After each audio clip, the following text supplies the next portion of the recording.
Shalom semuanya, dengan Deborah Batya di sini.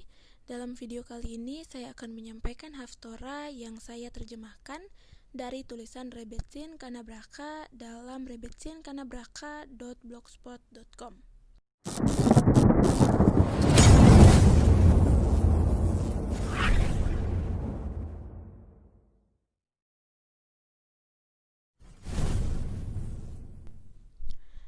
Haftorah Parashat Vaigas. Jalan menuju perdamaian dan penebusan. Diambil dari kitab Yeskiel pasal 37 ayat 15 sampai ayat 28. Arah mana yang harus diambil untuk membuat bangsa-bangsa tahu bahwa Hashem menyucikan Yisrael? Haftorah minggu ini menggambarkan akhir Geulah, ketika kehadiran Hashem akan menerangi orang-orang Yahudi melalui bait sucinya yang kekal. Pada saat itu, tidak akan ada lagi pertanyaan tentang hak eksklusif Israel atas kota suci Yerusalem. Ayat penutup dari Haftorah kita menyampaikan penglihatan tentang hari-hari terakhir yang kita tunggu ketika seluruh Israel menyembah Hashem dan menerima berkat abadinya. Aku akan membuat perjanjian damai dengan mereka. Tempat tinggalku akan bersama mereka, dan aku akan menjadi Tuhan mereka, dan mereka akan menjadi bangsaku. Maka bangsa-bangsa akan tahu bahwa aku, Hashem, menyucikan Israel, ketika tempat kudusku akan ada di tengah-tengah mereka untuk selamanya. Di dalam kitab Yeskiel pasal 37 ayat 26 sampai 28. Hari ini, dengan masjid emas yang berkilauan di belakang tembok dan dunia mendikte Israel untuk membekukan bangunan di tengah-tengahnya, kita tampaknya sangat jauh dari ramalan ini. Tanpa kepemimpinan yang kuat di Israel dan orang-orang yang terpencar dan bingung, bagaimana kita akan menemukan jalan yang akan menuntun kita pada perjanjian perdamaian dan penebusan? Bagian kedua, mengajarkan anak-anak untuk rukun dan membawa kedamaian ke dunia. Awal haftorah kami memberikan petunjuk. Ini sangat sederhana sehingga menjadi sulit. Persis seperti yang dikatakan orang tua saya ketika saya masih remaja pejuang kebebasan di Eropa. Jika kalian anak-anak tidak bisa akur, bagaimana kalian mengharapkan perdamaian di dunia? Jalan beraspal untuk berjalan untuk mencapai kesimpulan dari haftorah kita dimulai dari awal itu. Itu dimulai di rumah, dengan mengatasi persaingan antar saudara. Dan kamu anak manusia, ambillah untuk dirimu sendiri sepotong kayu, dan tulislah di atasnya untuk Yehuda, untuk anak-anak Israel teman-temannya. Kemudian ambil sepotong kayu lagi dan tulis di atasnya untuk Yosef, kayu Efraim, dan untuk semua keluarga Israel teman-temannya. Dan gabungkan mereka satu sama lain untuk membuat satu potongan kayu, dan mereka akan menjadi satu di tangan. Di dalam kitab Yeskiel pasal 37 ayat 16 sampai 17. Sejak Yosef menerima pakaian warna-warni dari ayahnya, ada permusuhan antara Yosef dan saudara-saudaranya, terutama antara Yosef dan Yehuda, pemimpin dari saudara-saudara. Haftorah kami menggambarkan puncak rekonsiliasi mereka yang dimulai pada parasha minggu ini, ketika Yehuda mendekati Yosef. Bagian berikutnya, penambahan dan pengurangan. Pendekatan Yehuda dan Yosef mewujudkan penggabungan dua cara yang pada dasarnya berbeda dalam melayani Hashem. Yehuda berasal dari kata hoda'a yang artinya pengakuan, pujian, dan pembatalan.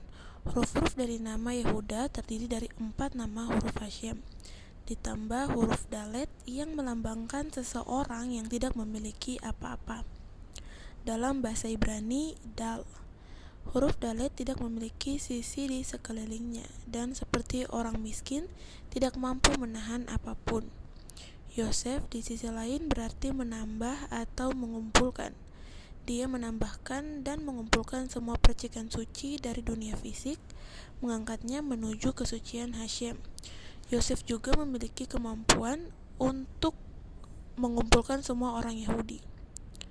Inilah mengapa dia menerima pakaian beraneka warna dengan warna untuk masing-masing suku.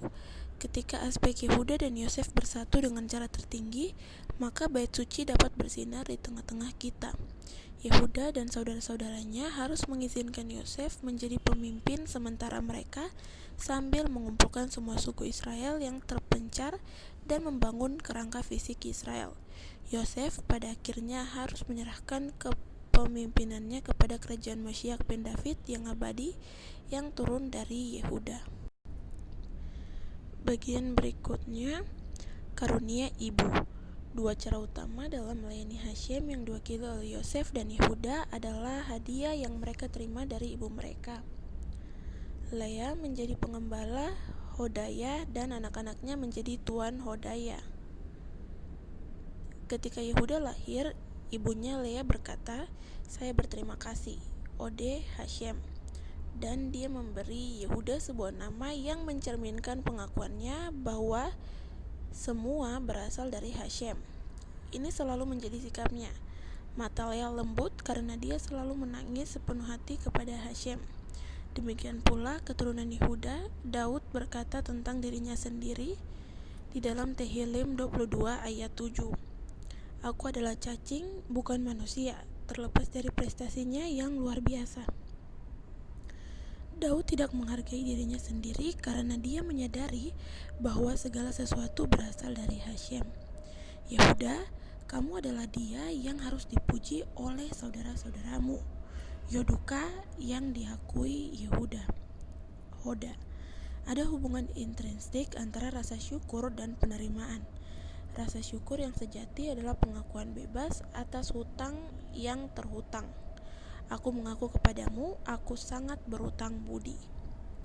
Bagian berikutnya, pengumpul keindahan. Yosef indah dari bentuk dan indah penampilan.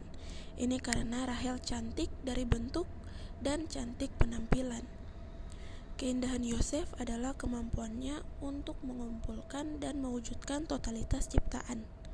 Keindahan sejati adalah ketika harmoni dan keseimbangan keseluruhan diekspresikan dalam satu bagian.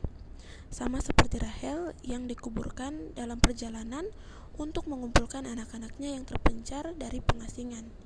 Keindahan Yosef mengumpulkan bagian-bagian yang tidak berhubungan menjadi satu dalam satu makhluk hidup. Rabbi Matis Weinberg menjelaskan bagaimana esensialitas Yosef bagi kerajaan Firaun sama pentingnya bagi Malkut Yisrael. Yosef mengizinkan raja menjadi pesona yang memanifestasikan entitas kedaulatannya yang terputus dan menjadi satu kerajaan yang bersatu. Sama seperti Yakov mencintai Rahel karena kecantikannya adalah cerminan dari kebenarannya. Keindahan Yosef diwujudkan melalui kebenaran, karisma, dan kemampuannya untuk menjalin hubungan pribadi. Dia mewakili sumber kesuburan dan keberkahan dunia muda. Dia terhubung ke bumi seperti lembu yang dibandingkan dengan Yakov. Yosef menopang saudara-saudaranya dan mendukung seluruh dunia. Cirinya diberkati ketika mereka berakar pada integritas, kehandalan, disiplin, dan emunah tzadik. Namun, kecantikan tidak bertahan selamanya. Rahel meninggal dalam perjalanan, dan tabernakel Shiloh di tanah Efraim, putra Yosef, juga bersifat sementara. Inilah bagaimana kerajaan abadi Yehuda melengkapi keindahan Yosef. Bagian terakhir, kekuatan batin wanita memungkinkan Israel menjadi satu di tangan Anda. Shekinah Hashem hadir sebagai inti dari kualitas Yosef dan Yehuda. Kecantikan sejati mengumpulkan dan menyatukan semuanya, tanpa meninggalkan bagian apapun dari keberadaannya. Yosef yang diperbaiki menanamkan semua realitas dengan keilahian, dengan mencerminkan semua keindahan di dunia tanpa mengambil apapun dari dunia ini untuk dirinya sendiri. Kualitas ini adalah aspek kesopanan yang dia kuasai Yosef. Melalui kekuatan siniut, dia mampu memperbaiki semua hubungan dan terhubung secara mendalam dengan orang-orang, namun mengatasi godaan istri Potifar. Yosef disebut Sadik Yesod Olam, yayasan adil dunia, karena kekuatan Yesod adalah pancaran ilahi yang berkaitan dengan hubungan dan seksualitas. Landasan yang menyatukan semua eksistensi. Fondasi Yosef mengarah ke Malkut Yehuda yang telah diperbaiki, yang tentangnya ada tertulis tidak memiliki apa-apa. Dengan menyadari bahwa dia tidak memiliki apa-apa kecuali apa yang datang dari Hashem, Yehuda menjadi saluran murni untuk Malkut milik Hashem. Dengan mengakui Hodaya bahwa hanya Hashem yang memiliki keberadaan nyata. Kekuatan Malkut mampu mengambil semua keberadaan yang dikumpulkan oleh kekuatan Yesod dan meniadakannya ke Hashem. Sementara kemampuan Yosef untuk menghubungkan dan mengumpulkan semua keberadaan bersama bergantung pada menahan diri dari berpegang pada apapun untuk dirinya sendiri. Yehuda, dia mengakui Hodaya bahwa tidak ada selain Hashem yang memiliki keberadaan sejati. Oleh karena itu, dia tidak memiliki apapun untuk dilepaskan. Sementara Yosef mengangkat semua eksistensi, Yehuda membatalkan semuanya menjadi Hashem. Di jantung Hodaya, Yehuda, dan pertemuan Yosef adalah kehadiran Hashem yang menyatukan mereka. Wanita membuka jalan menuju penebusan karena kita adalah makhluk batin dan tidak terpaku pada perbedaan eksternal yang memisahkan manusia. Mengembangkan kualitas Siniyut mengajarkan kita untuk pergi ke inti di mana tidak ada penampilan, pencapaian, atau tujuan yang kita dukung yang merupakan sumber dari apa yang memberi kita nilai. Dengan kekuatan batin ini, kita dapat menyatukan Yehuda dan Yosef di zaman kita, mewujudkan perjanjian damai Hashem yang kekal dan membiarkan tempat kudusnya beristirahat di tengah-tengah kita selamanya. Terima kasih sudah mendengarkan. Apabila video ini memberkati Anda, jangan lupa like, komen, dan subscribe. Shalom.